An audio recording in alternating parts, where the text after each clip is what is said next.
เริ่มละเป็นวิดเคนให้มันกันไหนมาทอดกระดาวะกันไหน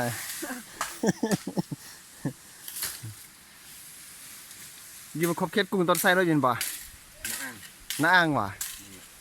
อ้าวน้าอ่างต้นไส้ระวางกลางกันแหละอย่าเบอร์แบะสกีเบอร์แบะนะร่อง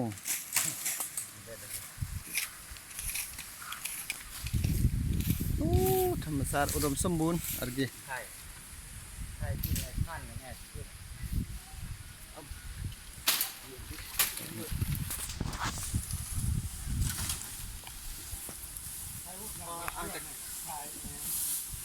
30 โลไปโอ้ว้าวเรา40บาทเราทำอย่างงามเลยคิดมาตู้เลยโอ้เกือบมา40แล้ว40ไปโอ้นี่เจ๊เรา40ไปแย่งที่มาซิ่งมาตรฐานตะกี้งาเกี่ยไหมดึงอย่างน้ำเรา40ไป35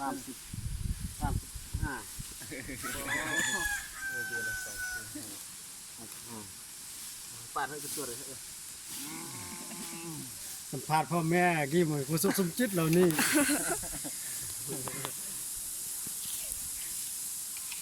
เดี๋ยวจะท่องเลยจะท่องเลยโอ้ธรรมชาติโอ้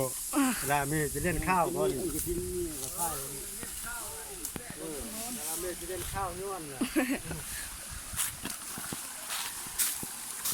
โอ้อม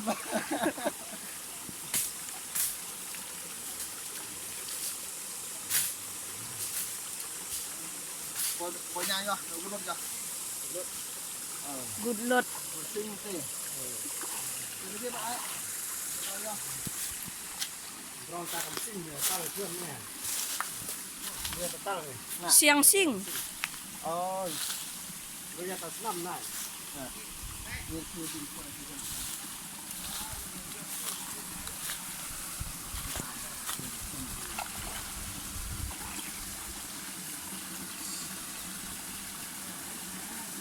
ถ่ายเลยโอเค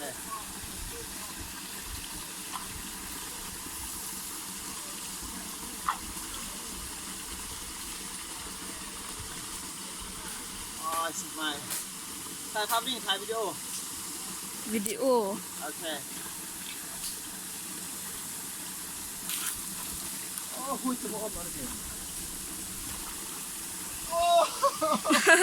ดรูเฮ้ยโอ้สวัสดีโอ้อันนี้อะไรอันนี้เลื่อนบอร์ดดิโอ้